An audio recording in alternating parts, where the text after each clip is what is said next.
Então vamos lá para João capítulo 16, versos 31 e 32. Semana que vem, portanto, nós analisaremos apenas o verso 33, que é um verso tão maravilhoso que eu julguei que seria melhor que deixasse um domingo exclusivo para análise desse verso que comunica tanta esperança ao nosso coração. Repito, o verso 33 do capítulo 16 do Evangelho de João. Vou pedir, por favor, se puder me dar algum retorno, um pouquinho de retorno só. Então vamos lá. João capítulo 16, versos 31 e 32. Respondeu Jesus: vocês creem agora? Eis que vem a hora, e já chegou, em que vocês serão dispersos, cada um para a sua casa, e vocês me deixarão sozinho. Mas não estou sozinho, porque o Pai está comigo. Mas não estou sozinho, porque o Pai está comigo. Vamos orar? Pai Santo, nós bendizemos o Teu nome, pela Tua revelação a nós, que Tu fazes do Seu ser e dos Seus atributos. Porque o contato com essa verdade arrebatou a nossa alma e fez com que todos os demais amores da vida passassem a manter uma relação de subserviência a esse amor maior. Tu és o nosso grande bem. E ninguém mais no universo comunica a alegria que o Teu Espírito comunica ao nosso coração. O que temos em Ti não encontramos na companhia de mais ninguém. Senhor, nós agradecemos a Ti pelas orações ouvidas, pela paciência, pelas múltiplas manifestações da Sua graça. Pedimos perdão pelos nossos pecados, por aquilo que fazemos que é incompatível com a fé em Cristo que nós professamos. Perdoa-nos, Senhor. Ó Deus, e pedimos a Ti que em nome de Jesus a Tua palavra agora seja iluminada, que entendamos o significado da Tua verdade, que ela fale com poder incomum aos nossos corações. É o que pedimos em nome de Jesus, com perdão dos nossos pecados. Amém. Amém. Irmãos queridos, para que nós entendamos essa passagem, é central que prestemos atenção na declaração feita pelos discípulos no verso 30. Por que eu digo isso? Porque o verso 31 é um comentário que Cristo faz sobre a ousada afirmação feita pelos discípulos no verso 30. Agora vemos que o Senhor sabe todas as coisas e não precisa que alguém lhe pergunte. Por isso, cremos que o Senhor veio de Deus. Então aqui nós temos a ortodoxia. Aqui nós temos a igreja declarando a verdade. E a igreja dizendo que crê na verdade. Quando nós chegamos no verso 31, o Senhor Jesus, muito embora, por motivos óbvios, não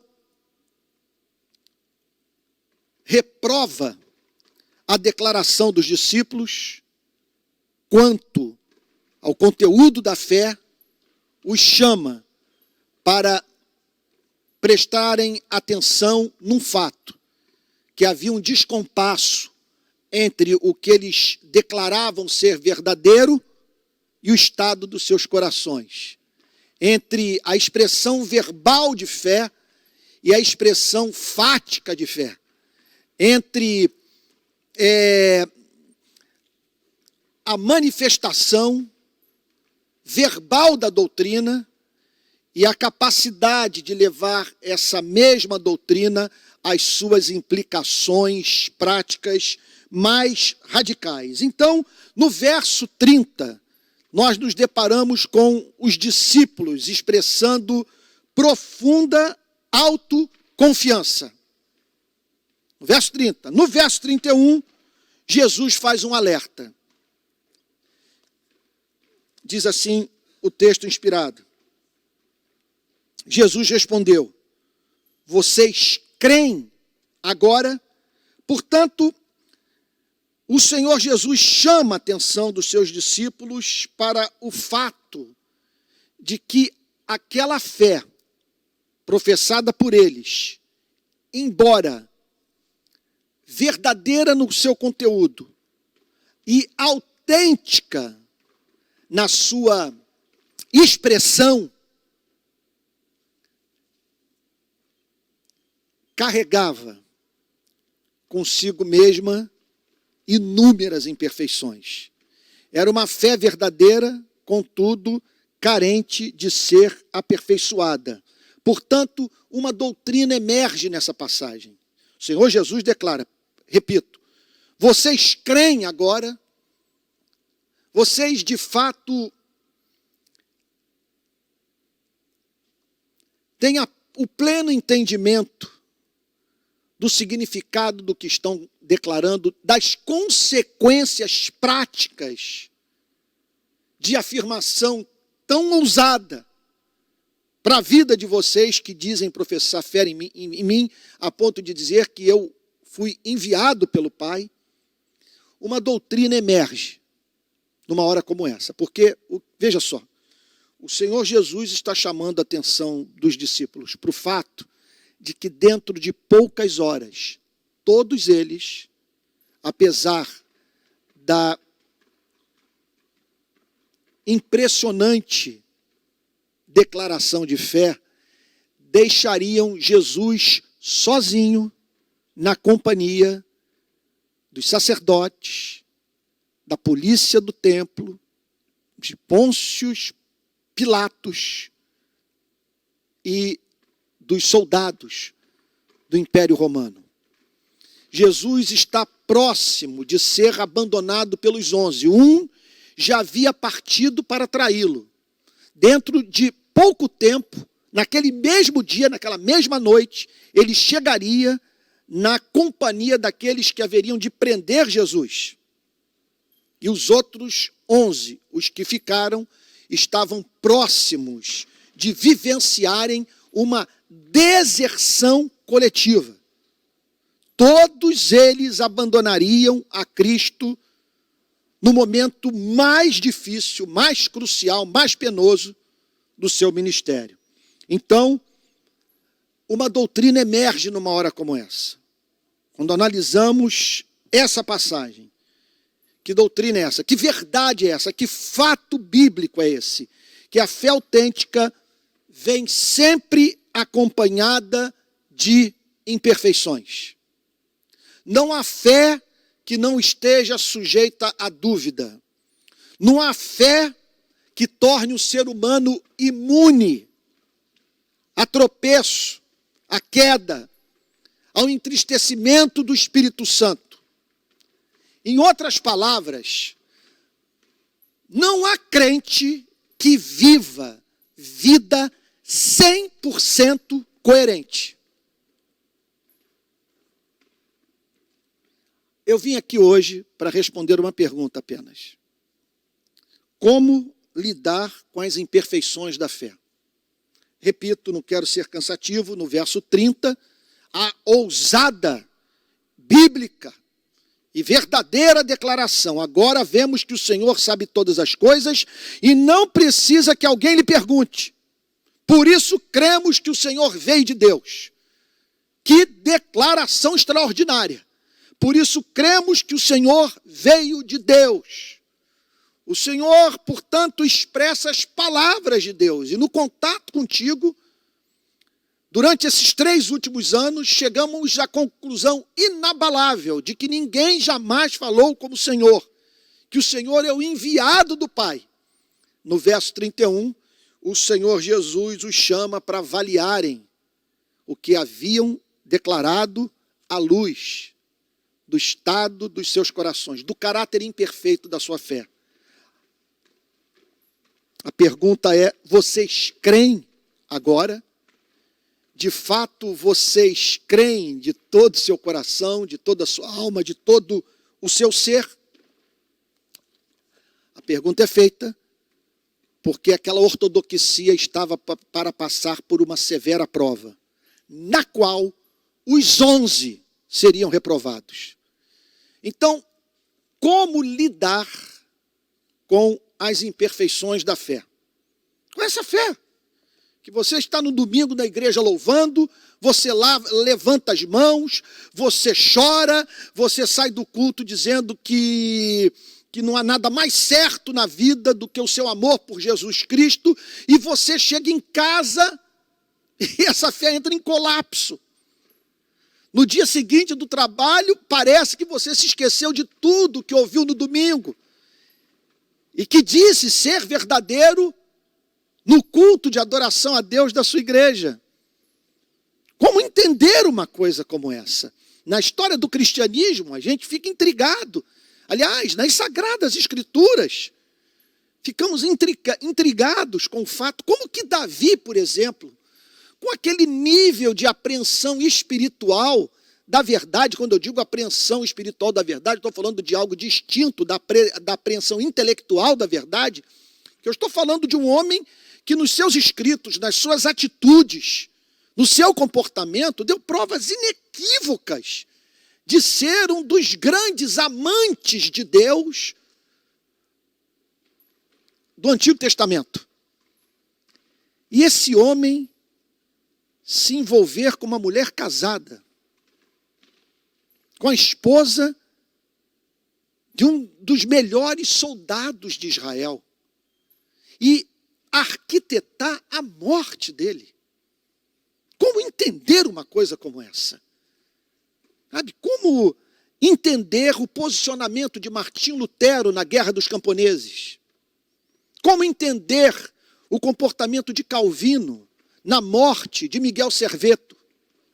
Como entender o fato de Jonathan Edwards ter escravos dentro de casa? Como entender os pastores que não marcharam com Martin Luther King nas ruas americanas a fim de lutar pelos direitos civis dos negros? E poderíamos multiplicar os exemplos dessas impressionantes contradições presentes na vida de pessoas que creem. Como lidar com essas imperfeições da fé? Em primeiro lugar, essa passagem nos chama a atenção para a necessidade imperiosa de nós nos submetermos a um autoexame.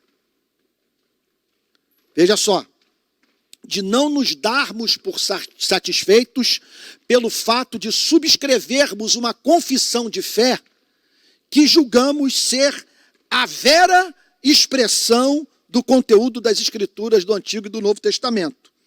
Ali está o Senhor Jesus a perguntar para os seus discípulos: vocês creem agora?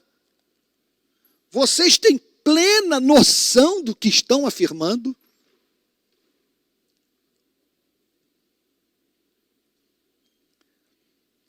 Vocês compreendem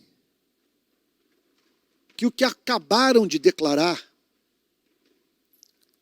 os remete para, por necessidade lógica, para consequências dramáticas na vida de vocês?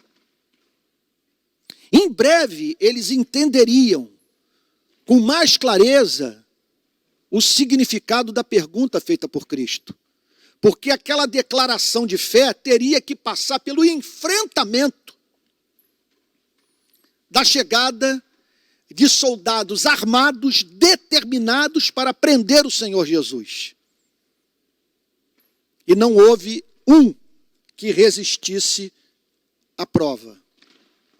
Daí, portanto, a importância de nós praticarmos a arte de desconfiarmos de nós mesmos. Há quem diga que ninguém mais semeou a arte da desconfiança do que 3 homens: Karl Marx, Freud e Nietzsche.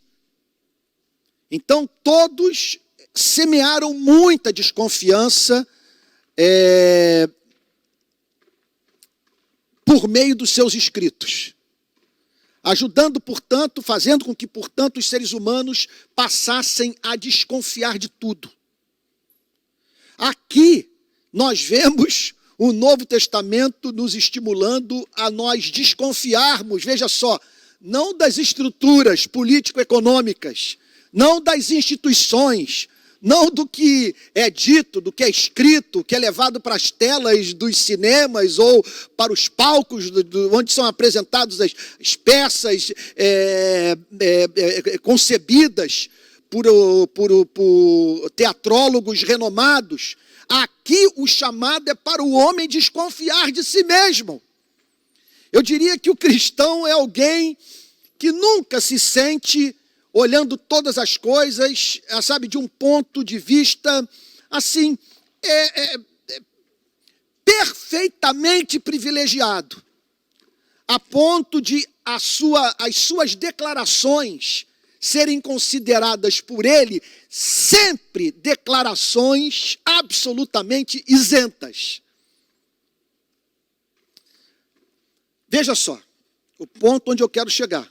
Eu não estou querendo aqui falar, eu só mencionei esses três autores sem os quais ninguém entende o mundo ocidental, e as mudanças que houve no século XX, no século XXI, só mencionei en passant para falar de uma dúvida muito mais radical, que é aquela que é semeada por Cristo. O que Cristo está dizendo é que cabe a você e a mim, nós que somos cristãos, a jamais nos comportarmos de modo prepotente, em razão do fato de julgarmos que estamos do lado da verdade. Porque estar do lado da verdade, e esse pode ser até o caso. A Bíblia não nos chama para nós sermos tão humildes a ponto de não termos certeza nenhuma na vida. Não é o chamado, nós vamos dizer, e sem medo de sermos arrogantes, que Jesus Cristo é o caminho, a verdade e a vida, ninguém vem ao Pai senão por Ele. Nós vamos continuar declarando que o Evangelho é a pura expressão da mente de Deus e que o Antigo e o Novo Testamento são a revelação verbalizada, proposicional, feita pelo Deus verdadeiro a homens e mulheres que carecem de luz. Não há arrogância em nós fazermos essas declarações. A arrogância consiste no fato de julgarmos que pelo fato de termos uma vida intelectual saudável, que nós vivemos de modo saudável. É nós perdermos de vista o fato que podemos ser ortodoxos na doutrina, mas nos comportarmos de modo diametralmente oposto, num ponto ou outro das nossas vidas, aquilo que nós afirmamos crer. Daí a necessidade, portanto, do autoexame, da autodesconfiança, sabe, da dedicação à arte de fazermos um inventário da nossa vida pregressa e vermos a saúde da nossa confissão de fé sob a luz da forma como administramos a nossa própria vida. Repito, eu não quero ser cansativo, mas eu concordo com os pregadores que dizem que a quintessência do ensinar é a arte de repetir. Repito, no verso 30, ortodoxia. O Senhor veio de Deus. No verso 31, o Senhor Jesus dizendo: vocês não sabem, vocês desconhecem, vocês não são capazes de levar em consideração as implicações práticas do que estão declarando, do que isso vai representar para a vida de vocês e do que está para acontecer agora. Tá próximo de nós uma experiência pela qual todos passaremos e que vai colocá-los à prova. Em que consiste a prova? Essa é uma prova nossa. Essa é uma prova do que crê. O que não crê não conhece esse tipo de problema. Por favor, eu peço que você entenda o ponto. Eu tenho usado o púlpito da Igreja Presbiteriana da Barra e nos congressos nos quais eu falo pelo país, nas redes sociais, eu tenho insistido no ponto. Que ponto é esse?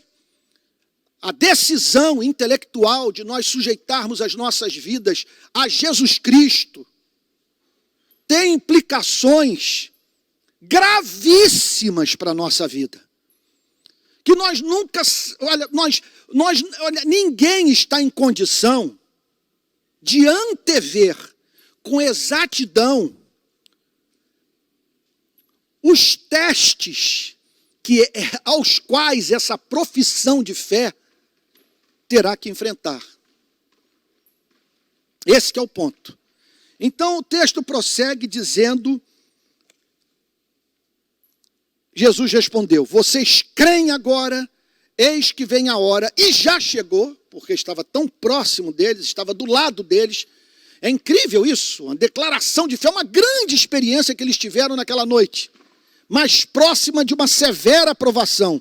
Eis que vem a hora e já chegou, em que vocês serão dispersos, cada um para a sua casa, e vocês me deixarão sozinho. Segunda lição que nós aprendemos nessa passagem sobre as imperfeições da fé. Toda fé é provada. Toda fé é provada. Eis que vem a hora e já chegou, em que vocês serão dispersos, e cada um para a sua casa. Veja só, a ousada confissão, portanto, estava para ser provada. Em que consiste essa hora sobre a qual o Senhor Jesus fala? Sobre o que o Senhor Jesus está dizendo quando declara, vem a hora?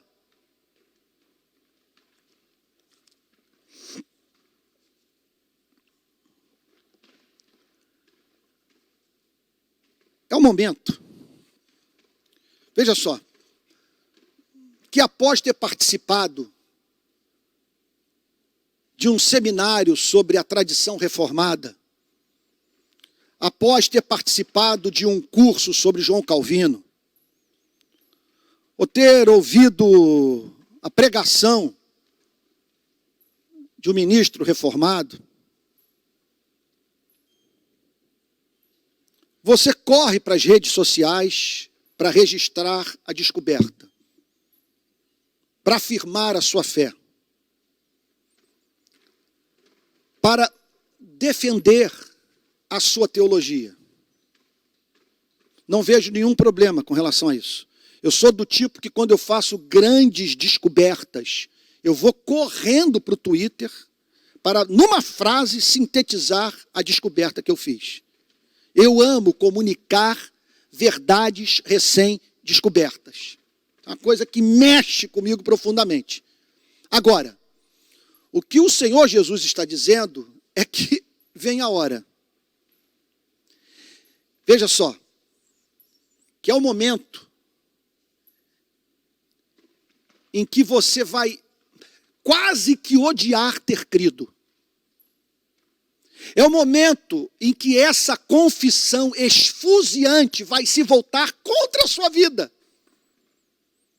É o momento em que você passará pela prova de ficar do lado de Cristo ou manter seu emprego. Ficar do lado de Cristo ou preservar a sua vida biológica. Ficar do lado de Cristo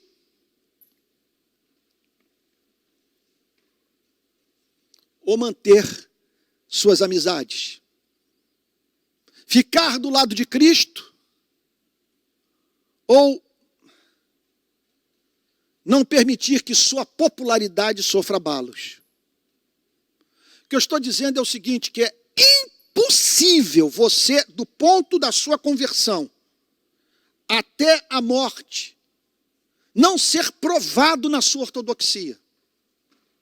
Esses dias, falando num congresso de pastores em São Paulo, eu disse justamente isso.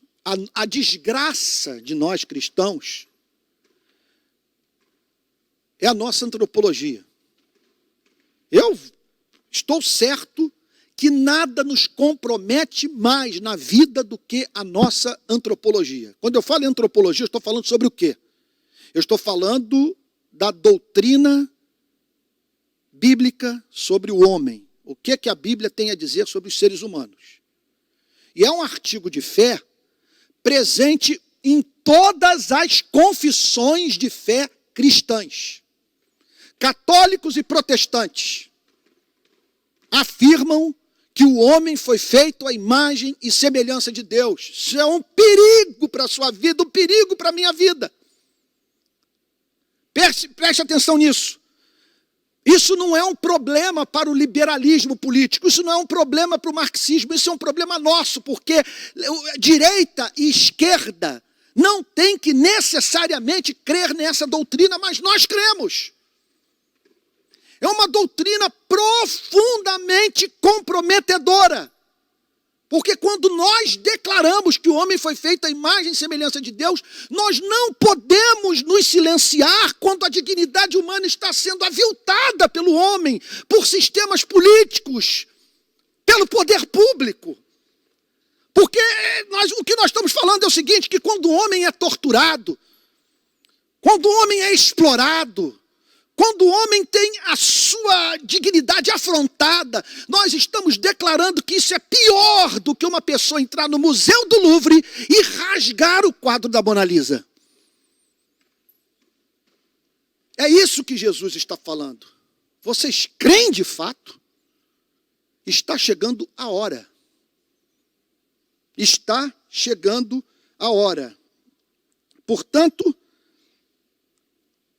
a hora na qual a fidelidade a Cristo nos expõe aos riscos de sofrimento e morte.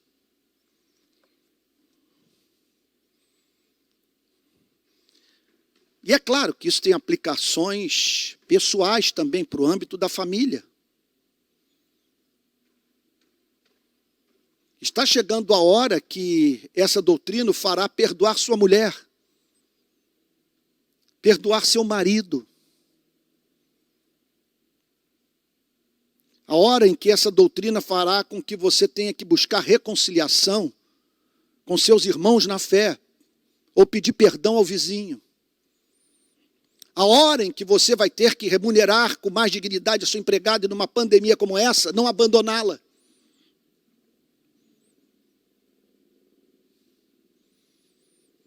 Gente, cristianismo não é só nós dizermos o Senhor é o meu pastor e nada me faltará. O cristianismo é nós fazermos uma declaração no ponto da nossa jornada espiritual, seja, num culto, lendo um livro, ouvindo uma canção, de repente a verdade ganha corpo em nós e nós somos levados a verbalizá-la, mas o impressionante é pouco depois essa mesma verdade passar por uma severa prova, da qual você terá que mostrar com a vida que crê naquilo que professou na tranquilidade de um culto de uma igreja evangélica qualquer. Portanto, aí nisso consiste a necessidade de nós vigiarmos e orarmos. Porque essa hora invariavelmente vem sobre a vida de todos nós. Terceiro ponto, eu estou procurando tratar da seguinte questão: como lidar com as imperfeições da fé. Então vamos lá. Número 1, nos submetermos a um autoexame. Procurarmos fazer uma análise, uma autoanálise do nosso compromisso real com a nossa confissão de fé. Em segundo lugar, estarmos certos do fato que toda fé passa por provação. Em que consiste a provação? Olha só, crer, em última análise, significa ser fiel a Jesus Cristo. E o que nós precisamos saber é que essa fidelidade a Jesus Cristo passa por inúmeras provas das mais diferentes naturezas. Quarto ponto. O principal sintoma de uma fé adoecida é o abandono de Cristo na hora da provação. Vou repetir. Eu estou dizendo o seguinte, vamos lá, vamos tentar entender o ponto. Eu estou dizendo o seguinte, que toda fé é provada. Eu estou declarando que as provações mostram o nosso nível de envolvimento com o conteúdo da fé. Eu estou declarando que não há fé que não seja marcada por imperfeições, por impressionantes imperfeições. Agora, há um ponto essencial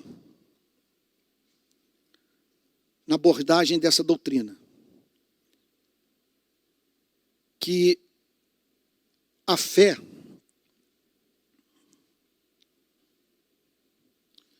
é diagnosticada como infantil, inconsistente, incoerente, quando, na hora da prova, nós abandonamos a Jesus Cristo. Quando a preservação dessa fé se torna custosa para o que crê. Por que eu estou declarando isso? Os discípulos não permaneceram com Cristo. Olha o que o verso 32 fala. Eis que vem a hora, e já chegou, em que vocês serão dispersos, cada um para a sua casa, e vocês me deixarão sozinhos. Eis que vem a hora, está na mão, é alguma coisa que vai acontecer daqui a pouco. Eis que vem a hora, já chegou. Quando ele diz já chegou, ele está dizendo o seguinte, é hoje. Essa é hoje, no dia que se chama hoje, essa hora já chegou, em que vocês serão dispersos. Cada um irá para o seu canto. Mas não apenas isso. Não é que vocês se separarão uns dos outros apenas. O motivo da separação será a falta de peito para ficar do lado do melhor amigo de vocês no momento da mais dura prova de sua vida. Cada um irá para a sua casa e vocês me deixarão sozinho. E vocês me deixarão sozinho. O que Jesus está dizendo, portanto, é que, preste atenção, o que ele está dizendo é que o amor exigia que eles ficassem com Cristo. Então aqui nós não vemos, veja só, meu Deus, como que isso é importante de ser dito. Aqui nós não vemos um amor que diz o seguinte, eu os amo tanto, eu tenho tamanho interesse na preservação da vida de vocês, que não vejo problema em covardemente vocês me abandonarem. Não conte com esse amor. Não conte. O que Jesus está dizendo é o seguinte, o que está para acontecer é algo que provará que vocês não estão preparados para levar essa confissão de fé verdadeira, autêntica, as suas implicações mais radicais. Daqui a pouco vocês farão o que a fé e o amor não permitem que seja feito.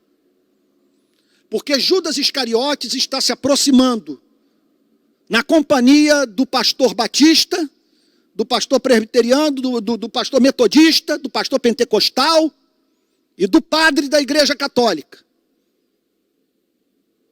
Porque é impressionante, eles se uniram, finalmente eles conseguiram se unir, mas para me destruir.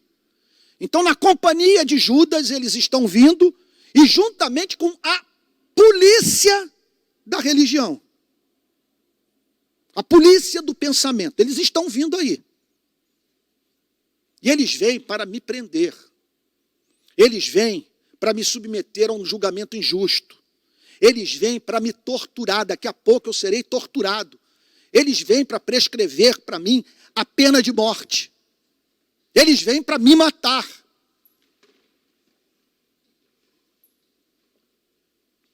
E nenhum de vocês vai ficar do meu lado.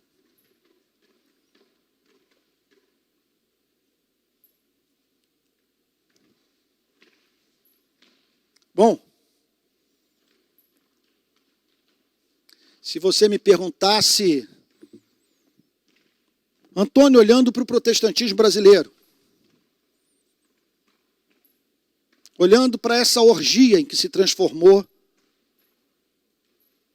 o movimento evangélico, não se pode generalizar, obviamente, mas não se pode, em nome da decisão de não pecar por fazer generalizações impróprias, não podemos negar o fato de que a coisa é disseminada, que nós estamos falando de câncer com metástase. Não dá para generalizar, mas a enfermidade é metastática. Pegou as mais diferentes denominações, a tal ponto, que hoje uma parcela significativa da sociedade brasileira mantém uma relação inédita com o movimento evangélico. E o que há de inédito nessa relação? A vontade de vomitar quando pensa em nós. Essa gente tem náusea quando ouve falar a palavra pastor. E qual é o problema? Qual é o problema dessa igreja? O problema dessa igreja é que essa igreja tomou a decisão de deixar Jesus Cristo sozinho. Essa igreja tem outras lealdades. Essa igreja tomou a decisão de servir a um outro. Essa igreja ama mais ideologias políticas de direita e de esquerda do que o evangelho de Jesus Cristo. Essa igreja não ficou do lado de Jesus Cristo contra o mundo. Por favor, que alguém diga que isso não está em curso no protestantismo brasileiro. A ortodoxia, às vezes, quando você encontra, é alguma coisa de extraordinária. Mas e as implicações práticas? E aqui naquelas horas em que você tem que ficar do lado de Cristo, correndo o risco de perder tudo na vida? De passar a ser odiado, ser objeto de contradição? Me perdoe falar nesses termos. Eu lido com comunicação há quase 40 anos. E eu sei que esse tipo de linguagem que eu estou usando agora não funciona para televisão. Não funciona para comunicação de rede social. Você tem que falar de uma forma mais pausada. Está lembrado do Ricardo Boechat? Ele era uma coisa no rádio, outra coisa na televisão. A desgraça é que antes de qualquer coisa na vida, eu sou pregador. É a minha principal vocação, nasci para isso. E é difícil me livrar desse modo de comunicar, especialmente quando questões centrais estão em jogo. Quando a igreja passa pela semana que ela passou, de humilhação em humilhação, e os cristãos não se dão conta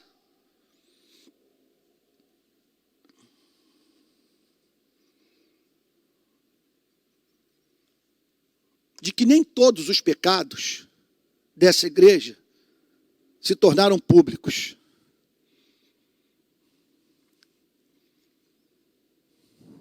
E que chegamos num ponto como esse que nós chegamos,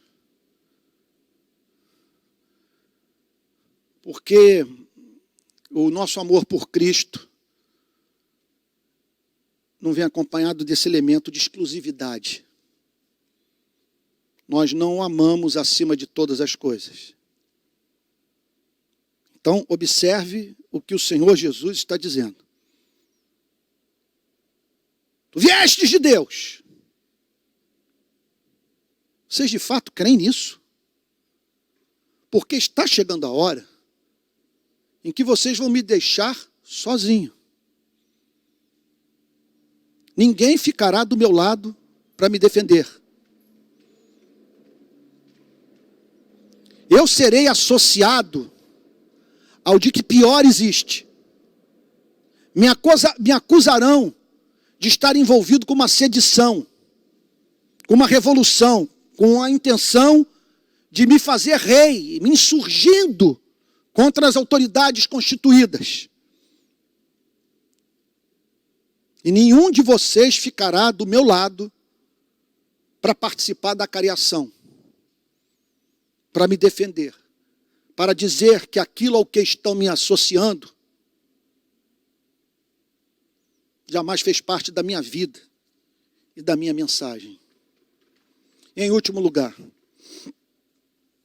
ainda respondendo à pergunta, como lidar com as imperfeições da fé? Considerando a meta da fé autêntica. Vejam só, há imperfeições. O Senhor Jesus não está dizendo que os discípulos eram incrédulos.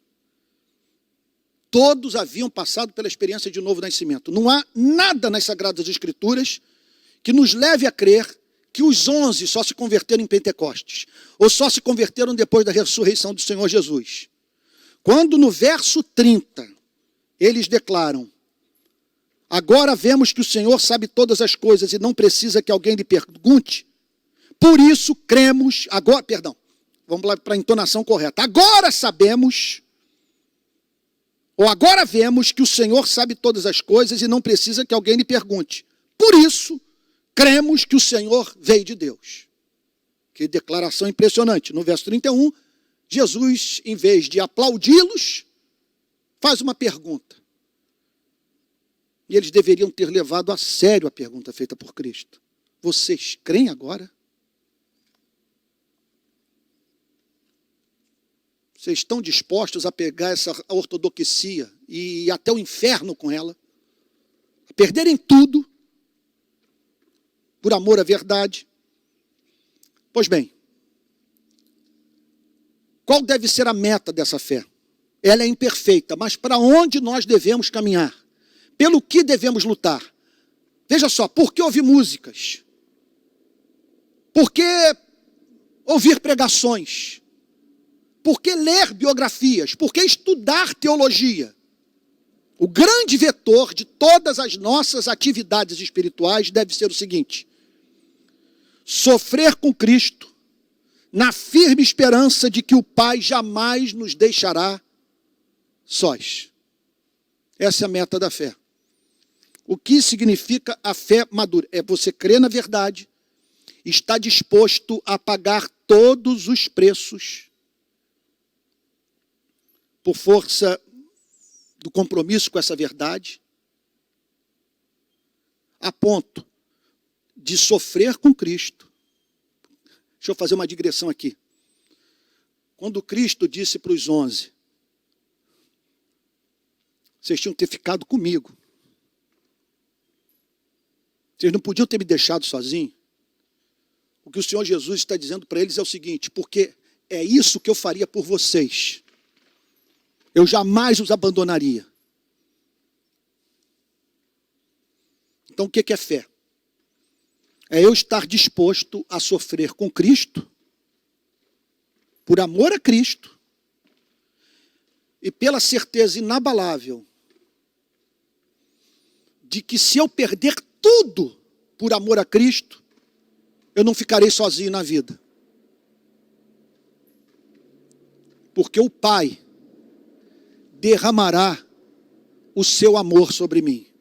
Por isso que o verso 32 declara, eis que vem a hora e já chegou, em que vocês serão dispersos, cada um para a sua casa. E vocês me deixarão sozinho. Mas não estou sozinho. Espetacular. Porque o Pai está comigo.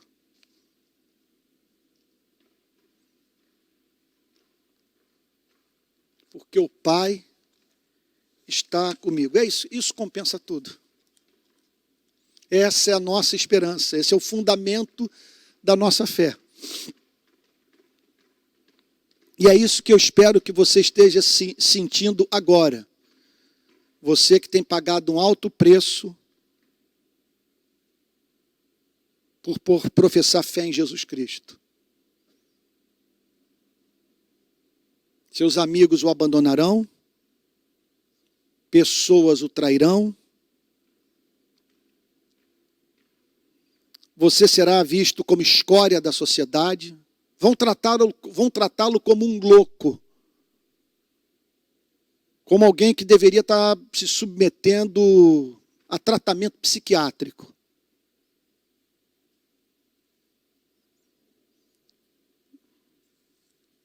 Mas o Pai não o deixará só. Eu me lembro daquele hino que a gente cantou muito na nossa igreja, coisa de 20 anos atrás. O hino do pastor Paulo Brito, aqui do Rio, da Igreja Maranata, intitulado Senhor, vem ficar comigo. Tem uma estrofe que Paulo Brito diz assim: se um dia me faltarem os amigos, se um dia em trevas transformasse a luz, então eu saberei que estás comigo. Senhor, Jesus, Jesus, Jesus. Essa é a nossa certeza. Você não está sozinho nessa pandemia. O Pai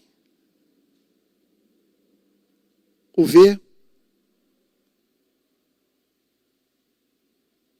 assumindo todas as consequências de procurar glorificar a Deus no momento em que o seu entorno está desmoronando. Você sabe que na sua casa o que não pode enlouquecer é você. Todos podem perder o juízo, mas você não. Porque você tem consciência do papel que você exerce no seu lar, na sua igreja, na sociedade do seu país. E é claro que você não se sente compreendido, é claro que você se sente abandonado, é claro que você não tem com quem conversar, se sente carente de interlocução, passa por tentações terríveis, desejo de encontrar alguma compensação para tanta renúncia. O pecado se insinua. O desejo de você encontrar um amor onde não pode ser encontrado. E o que eu tenho para lhe dizer? Da mesma forma que o Senhor Jesus não ficou só naquela noite em que os seus discípulos o abandonaram, você também não está só. O Pai o vê a remar com dificuldade. E talvez você esteja dizendo: eu não sei como eu não enlouqueci ainda. Eu não sei, usando o português da rua, como eu não chutei o balde. Eu não sei como eu não disse verdades para pessoas que estão abusando do meu amor. Eu não sei como eu ainda não mandei todo mundo para o inferno. E eu sei por que você não tomou decisões tais que entristeceriam o Espírito Santo e que o silenciariam, porque você perderia autoridade para falar o que quer que seja. Porque o Pai o tem sustentado. O Pai tem perdoado os seus pecados. O Pai tem enviado o Espírito Santo para o consolar. O Pai não tem permitido que você passe por tentações sobre-humanas. Então isso é fé. O que é fé? Aqui estou eu com a minha teologia. Isso é um problema. Isso é um problema. Como é um problema você ir para o altar e fazer aquele voto do altar. Você chegar no altar, tem pastor que faz isso. Eu acho bonito. Eu aprecio que seja feito. Eu vou estar do teu lado. Meu amor. Na saúde e na doença. Na fartura e na escassez. Na vida e na morte. Até que a própria morte nos separe. E aí está você, casado com Cristo, fazendo uma série de afirmações nas redes sociais, dizendo que conheceu a verdade, que a verdade é Cristo, que o homem foi feito à imagem e semelhança de Deus, que a verdade é uma só. Declarando que a fidelidade maior da sua existência é a fidelidade ao Evangelho. E que o Evangelho, portanto, coloca acima da disputa entre direita e esquerda. Que você não mantém relação de fidelidade a político profissional nenhum, uma vez que só uma pessoa na sua vida a qual você é radicalmente fiel. Fidelidade é essa que você não deve nem à sua mulher, nem ao seu marido, nem aos seus filhos, nem ao seu pastor, nem aos oficiais da sua igreja. Porque se todos esses se levantarem contra Jesus Cristo, você não vai deixar Jesus Cristo sozinho. Até porque o amor por todos eles só faz sentido quando o seu fundamento é o amor por Cristo. Porque não é amor verdadeiro aquele que não tem a pessoa de Cristo como vínculo. Então é isso. Aí você com sua teologia, e aí vem um momento. Momento em que a teologia é provada pela vida.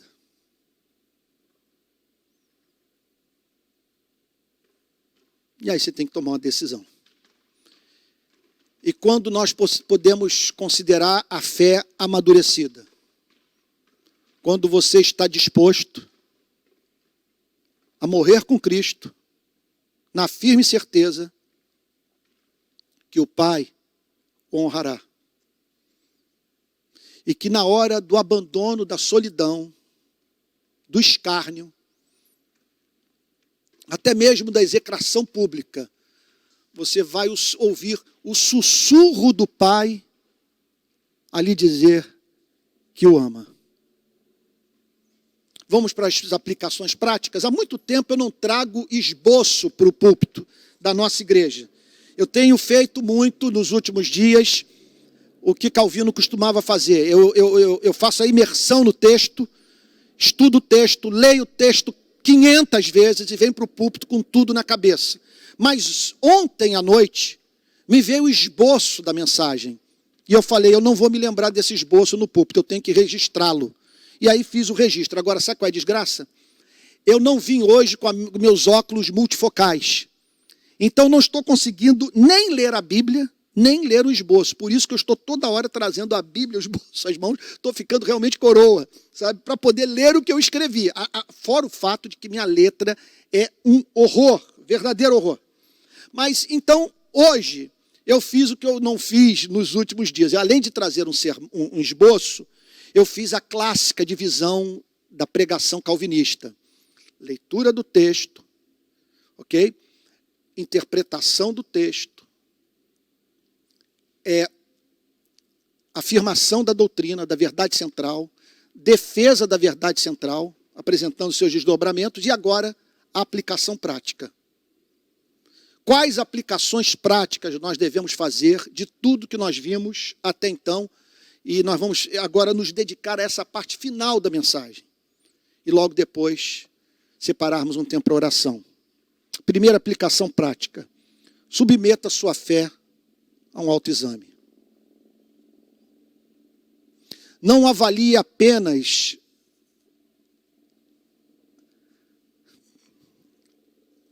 a sua saúde intelectual, doutrinária, teológica.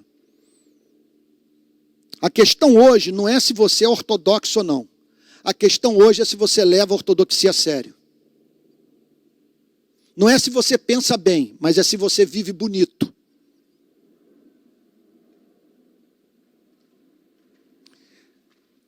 Essa questão é central. Então submeta a sua vida a um autoexame. Faça uma análise da sua vida pregressa. Você, nos últimos meses, em algum momento se silenciou quando o Espírito Santo pedia que você falasse? Você tem deixado Cristo sozinho? Segunda aplicação prática. Saiba que sua fé sempre lhe trará problemas. Vou repetir. Saiba que sua fé sempre lhe trará problemas. Impossível ser diferente. O quê? Você pegar o conteúdo do Antigo e do Novo Testamento e dizer que crê naquilo. fazer uma aliança com Deus baseada nos termos do Antigo e do Novo Testamento e querer sair pela vida sem ser provado, esqueça. Esqueça. E outro ponto. Pregadores que estão mais preocupados com o seu bolso do que com a edificação da igreja, numa hora como essa, em que religião e poder público se unem para matar Jesus Cristo,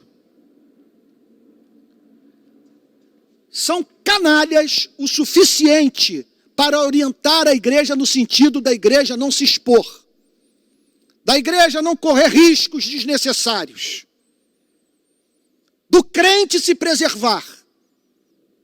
Não entre nessa disputa, isso vai ser muito desgastante para você. E é claro que tem gente no nosso meio que quer agradar a todos, e agradam a muitos, isso que é impressionante, sem que percebam a covardia, sem que observem que Jesus Cristo foi deixado sozinho. E eles são tidos como magnânimos, como positivos, como não divisionistas, quando na verdade abandonaram Jesus Cristo, não ficaram do lado do seu Salvador, na hora do maior ataque à fé.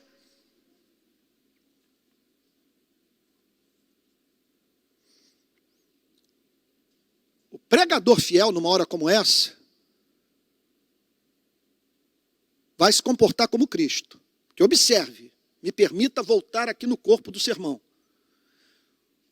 O Senhor Jesus não foi movido por aquela espécie de amor que no cenáculo seria capaz de dizer para os 11, olha, deem no pé, caiam fora, porque senão vocês vão passar pela espada.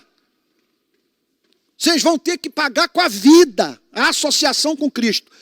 Caiam fora, desapareçam e esperem para ver no que tudo isso vai dar.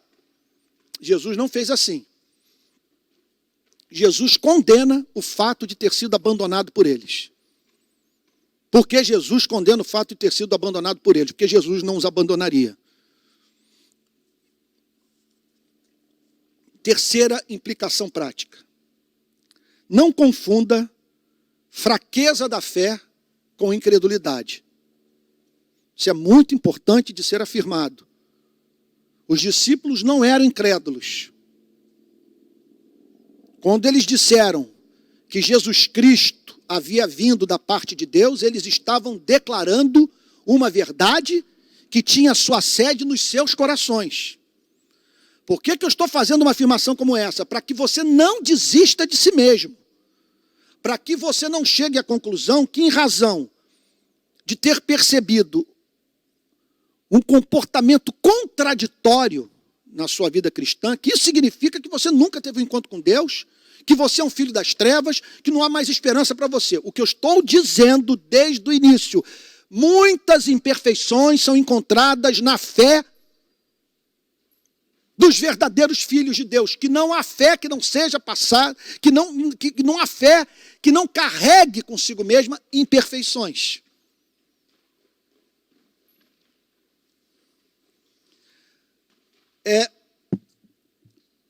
Quarta aplicação prática. Olha aí, gente, se eu tivesse na igreja hoje, com a igreja lotada, eu estaria olhando para todos os bancos. Eu faria o que às vezes eu faço pregando, passando os olhos pela igreja, e às vezes com vontade de sair do púlpito e dizer, cara, eu estou falando com você. Eu estou me dirigindo a você nessa manhã, porque você é essa pessoa. Qual é a quarta aplicação? Central para as nossas vidas. Seja misericordioso com os faltosos. Esse que é o ponto. Jamais tome a decisão de se sentar no trono de Deus para a fim de dizer quem irá para o céu, quem irá para o inferno. Você não consegue entender sua própria vida. Não se dê o trabalho de julgar o estado de alma, sabe, de pessoas que são servas do Deus Altíssimo. Não entre nessa seara, cuide da sua vida. No dia do juízo final, você não vai responder pelos pecados delas, mas sim pelos seus.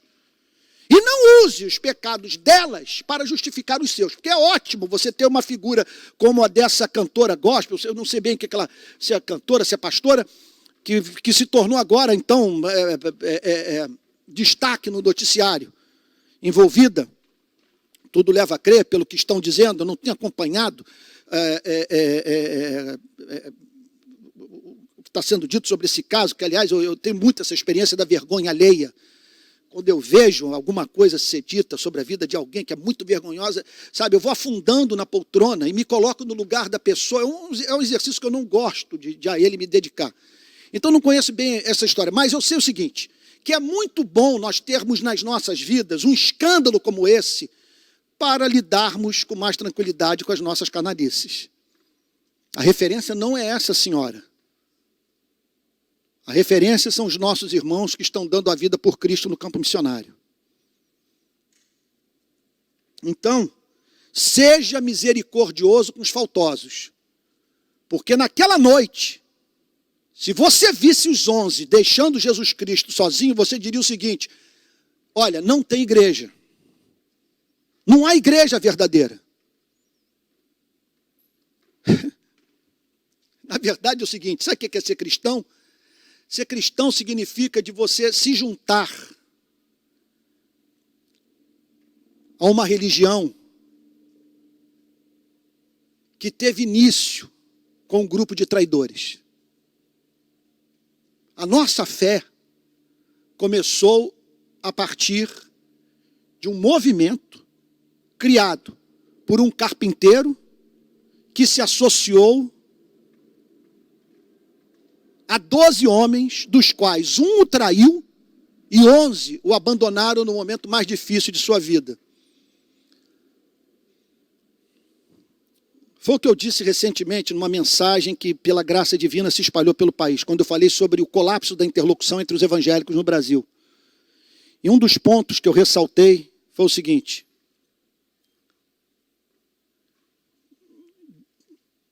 do quanto que é possível irmãos nossos, verdadeiros, que têm suas paixões ideológicas, sejam de direita, sejam de esquerda, terem comportamentos que nos deixam chocados, mas são irmãos. Contudo, nós não entendemos o modo deles agir. E essa passagem, portanto, nos chama para o cuidado de estabelecermos uma diferença entre reprovar uma atitude e reprovar in totum a vida de uma pessoa. Irmãos nossos na fé podem estar envolvidos com práticas que julgamos repulsivas. Mas aqui está o texto dizendo que aqueles 11 homens regenerados traíram o Senhor Jesus. Pelo menos o abandonaram o Senhor Jesus. Quinta e penúltima aplicação prática. Procure se arrepender de toda a deserção. Abandonou o Senhor Jesus, então volte agora a estar do lado dele, a fim de dar sua vida pelo seu Salvador. A grande verdade é o seguinte, é que, de fato, a fé cristã começou com 11 traidores. Contudo, desses 11, segundo a história mais ampla, extra-bíblica, dos 11, 10 tiveram morte de mártir. 10 selaram com seu sangue o testemunho de Jesus Cristo. O que prova, portanto, que aquele que começou a boa obra em nós haverá de completá-la até o dia de Cristo Jesus.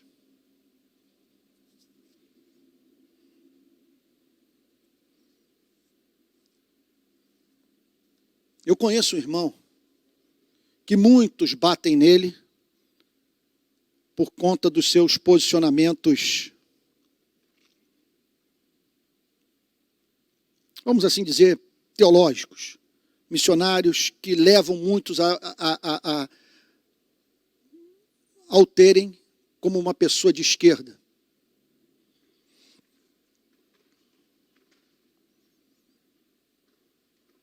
É impressionante. que um amigo meu participou do enterro do filho desse pastor.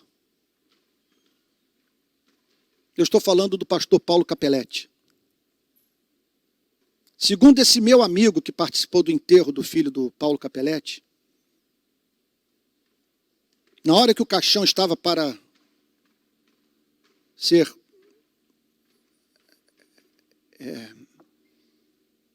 posto na cova,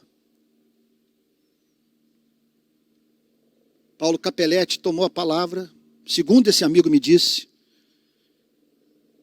e orou nos seguintes termos: Senhor, o Senhor me pediu o meu tempo, eu lhe dei meu tempo. O Senhor pediu minha profissão, eu lhe dei minha profissão. O Senhor pediu meus recursos financeiros, eu lhe dei meus recursos financeiros. O Senhor pediu minha vida, eu lhe dei a vida. E agora o Senhor me pede o meu filho. Eu lhe dou meu filho. E eu quero lhe dizer que eu estou disposto a dar tudo quanto pedires por amor a ti.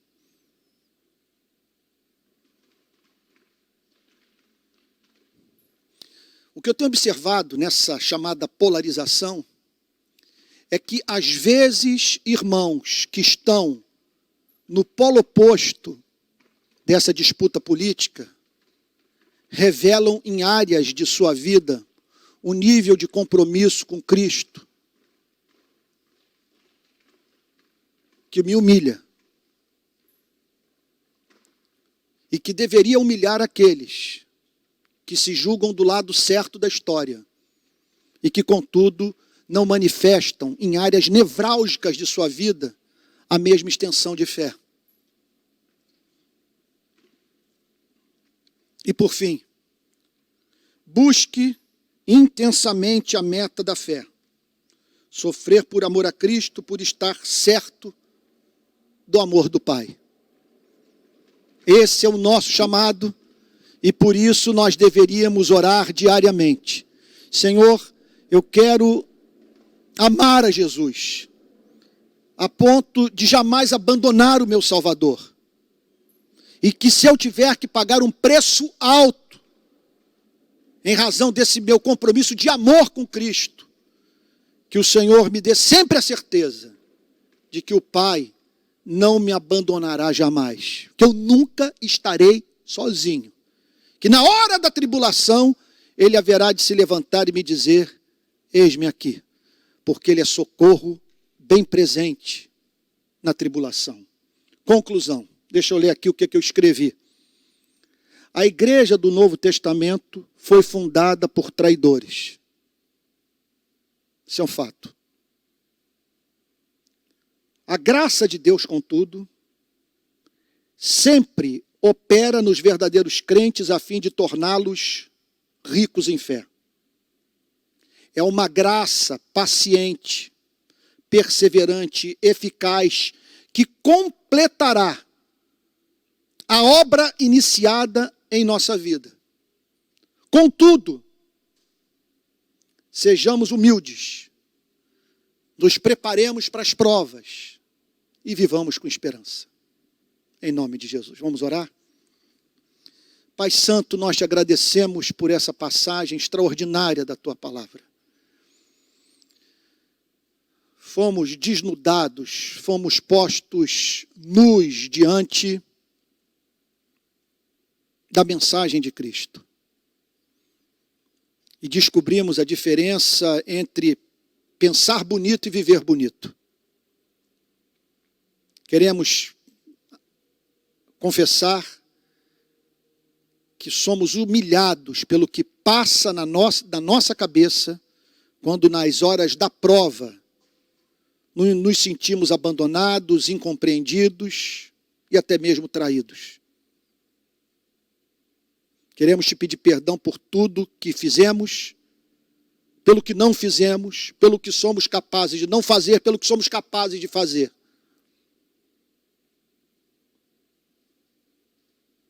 Senhor, onde estamos deixando o nosso Salvador sozinho? Hoje no Brasil, o que significa estar ao lado de Cristo para sofrer com Cristo?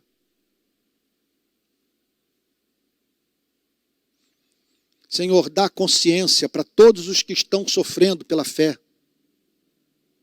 em casa, no trabalho, no seu testemunho público, na igreja. Dá a esses verdadeiros discípulos a consciência de que eles não estão sós. Que uma coisa é se sentir só, outra é estar só. Que tudo que lhes cabe fazer é entrar no quarto e orar ao Pai que está em secreto, pois o Pai que nos vê em secreto nos recompensará. Dá com que eles sintam o perfume da tua presença, que eles provem do teu aconchego, que se sintam abrigados sob as suas asas. É o que eu peço a ti, Senhor, em nome de Jesus, e rogando, nesse final de súplica, para que esse vetor da fé sempre nos oriente na nossa busca espiritual. Não abandonar Cristo jamais. Na firme certeza que se tivermos que pagar algum preço por esse compromisso com Cristo, seremos honrados pelo Pai. Essa oração, Senhor, nosso Deus, em meio a tantas tentações que estamos sofrendo, fazemos em nome de Jesus, com perdão dos nossos pecados. Amém.